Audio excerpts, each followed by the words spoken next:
Bonjour les amis, aujourd'hui nous allons faire de la construction de tableaux avec des villageois et cela grâce à Snowcrest. Snowcrest, c'est un jeu de Philippe Dubarry illustré par Kerry Aitken et c'est édité chez Grail Games et distribué par PTS.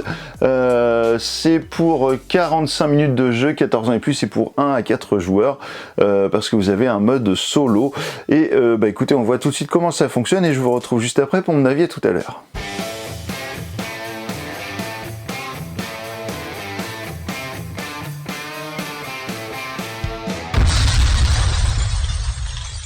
Voici le matériel de Snowcrest. Alors vous avez ici un plateau principal et puis ici un plateau de joueurs. Donc ce sont je dis des plateaux mais ce sont des tissus.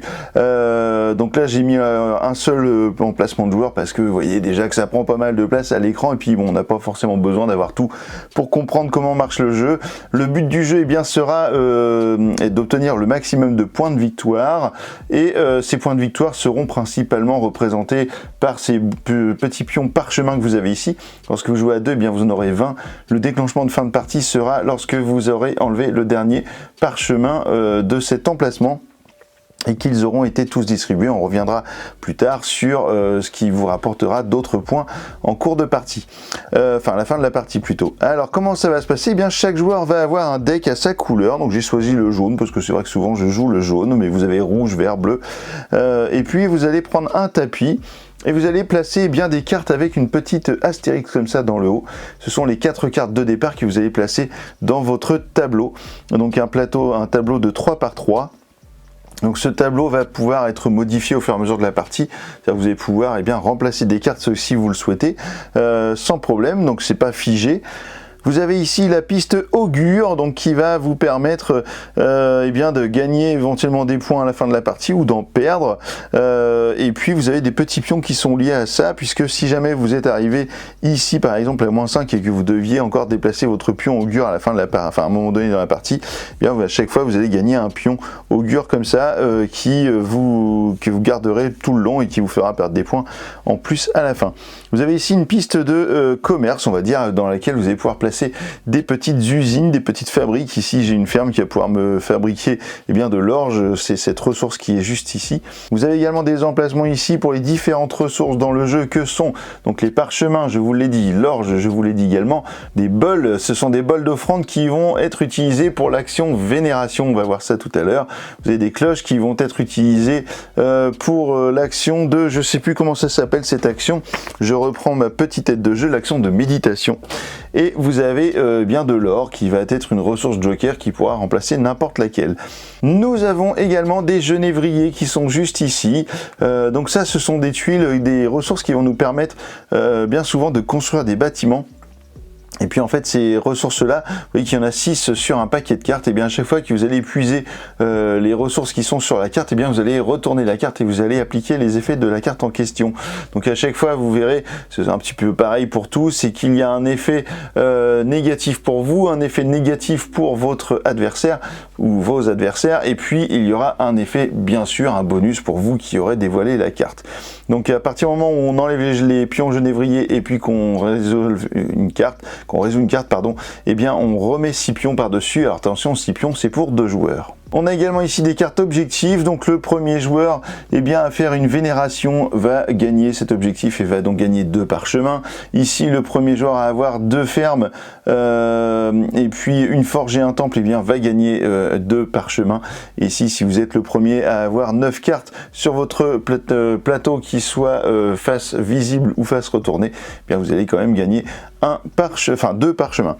Vous avez ici une rivière, un marché, on va dire, de villageois que vous allez pouvoir recruter pour aller rejoindre votre tableau de jeu. Et donc à chaque fois que vous allez faire l'action recruter pour ajouter un villageois, vous allez soit prendre une carte de votre main, soit une carte du marché. Nous avons ici un paquet de cartes vénération, donc lorsque nous ferons l'action vénération, nous allons retourner une carte, et exactement comme pour les cartes ici, forêt, vous allez avoir des effets. Donc vous voyez, je vous en retourne une. Ici vous avez des effets négatifs pour vos adversaires, et puis ici la récompense. Généralement les récompenses elles sont plutôt sexy, on va pas se mentir. Donc alors comment ça va se passer ? vous allez déjà avoir votre deck de cartes et vous allez prendre 3 cartes de votre main et vous allez être obligé dès le début d'acheter une carte pour la mettre dans votre tableau. Alors vous allez avoir le coût de la carte qui sera indiqué ici.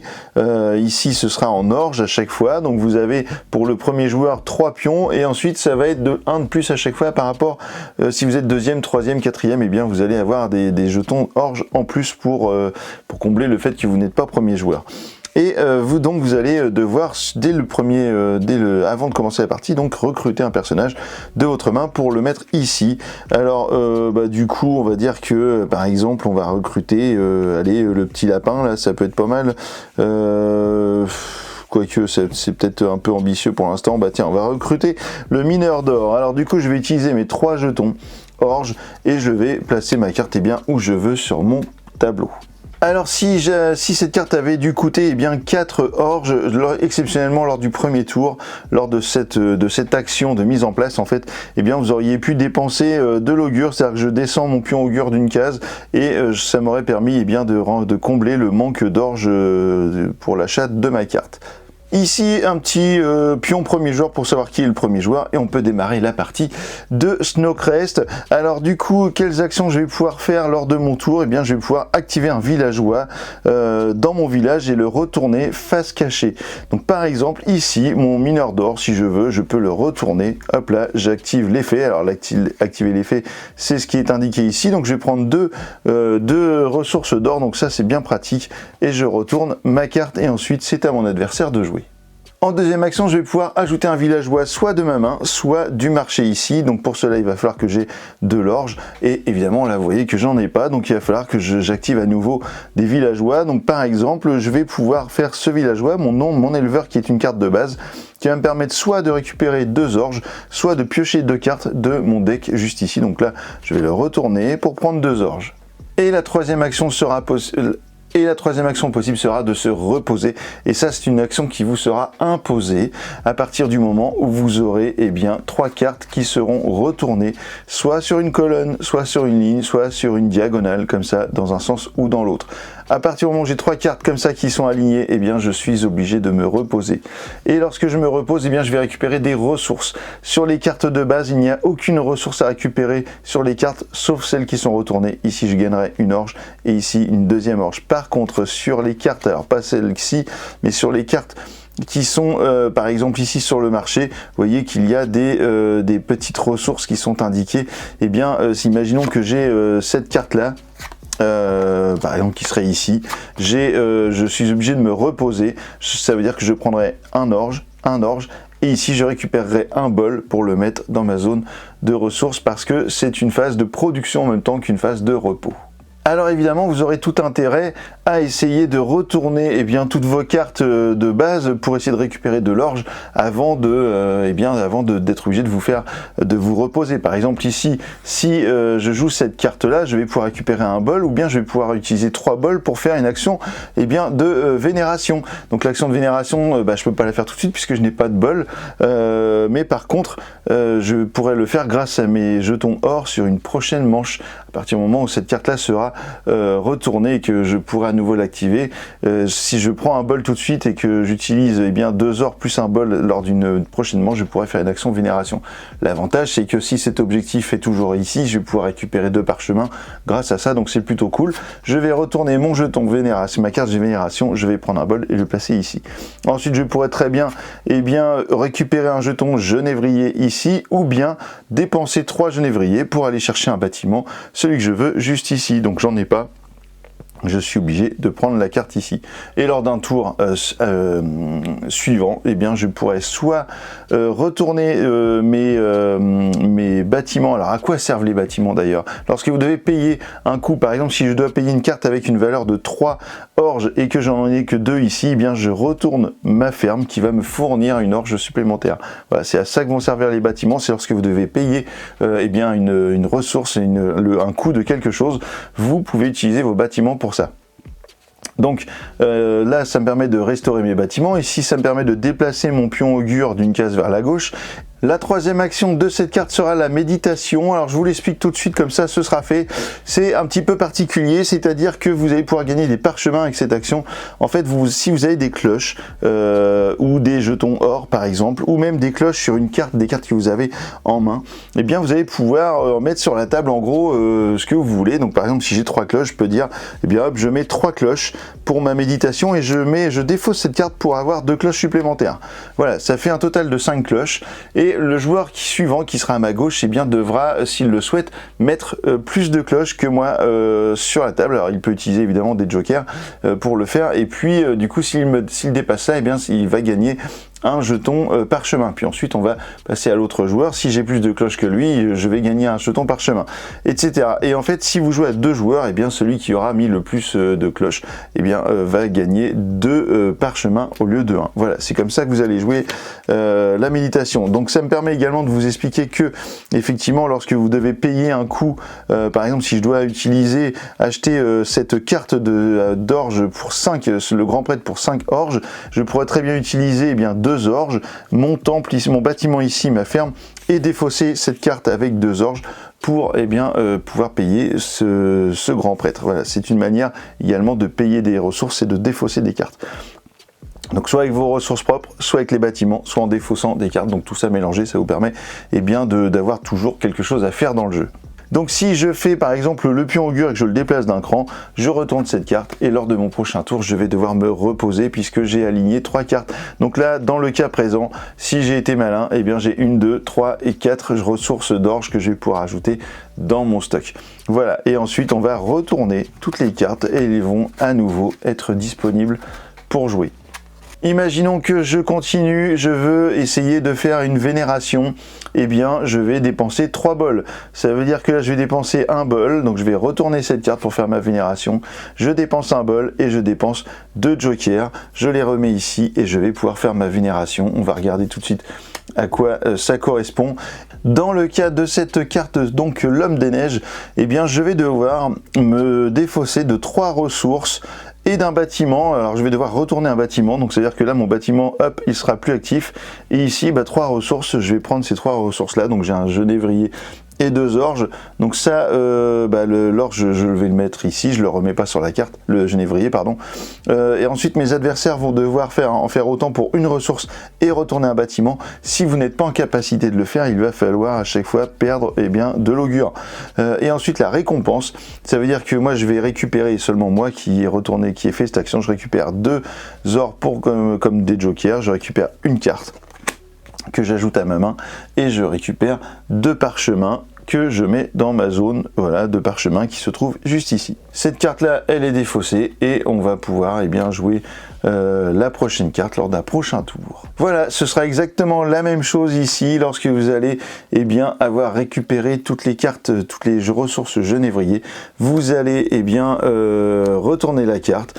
En l'occurrence ici, si c'est moi qui retourne la carte, je vais devoir défausser un bol, j'en ai pas. Je peux utiliser un jeton or ou alors je peux déplacer mon jeton augure. Les autres adversaires vont devoir défausser n'importe quelle ressource et ici, je vais gagner un parchemin. Voilà, c'est comme ça que vous allez gagner les parchemins au fur et à mesure du jeu. Ensuite, lorsque vous avez enlevé tous les parchemins, vous allez arriver à la fin de la partie et vous allez donc avoir 1 point par parchemin que vous allez avoir dans votre possession. Vous allez gagner 1, 3 ou 5 points ici au total par rapport à si vous avez réussi à construire 6, 7 ou 8 bâtiments. Et vous allez également devoir défausser, retourner toutes les cartes qui sont ici et défausser toutes vos cartes de votre main pour récupérer les ressources qui seraient indiquées dans le haut. Et puis cela va vous donner tout un paquet de ressources et le joueur qui aura la majorité dans chaque type de ressources gagnera 1 point de victoire. Et tout ça mélangé, ça vous donnera le total pour savoir qui est le gagnant de Snowcrest. Vous allez également, une chose que j'ai oublié, soustraire ou additionner les points de votre piste augure. Et puis si jamais il y a une égalité, ce sera le joueur qui aura le maximum de ressources cumulées qui va gagner la partie. Voilà, écoutez, on se retrouve dans un instant pour mon avis sur Snowcrest, à tout de suite. Et bien voilà, vous savez désormais comment fonctionne Snowcrest. Alors qu'est-ce que j'en ai pensé?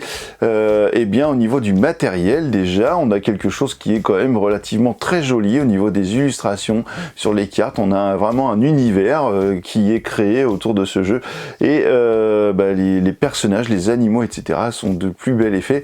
Les cartes sont vraiment très jolies, très de bonne qualité et puis on a ces fameux tapis en tissu. Voilà, ça devient un peu la mode, hein. On commence à en voir de plus en plus des tapis en tissu. Et ben en tout cas dans la boîte ça se plie bien et du coup je trouve que c'est plutôt très joli sur la table. Donc c'est au niveau du matériel, pour moi c'est que du bon. En termes de mécanique, on est sur de la construction de tableaux, voilà, avec de l'activation de pouvoir, donc rien de bien original, mais ça fonctionne plutôt bien.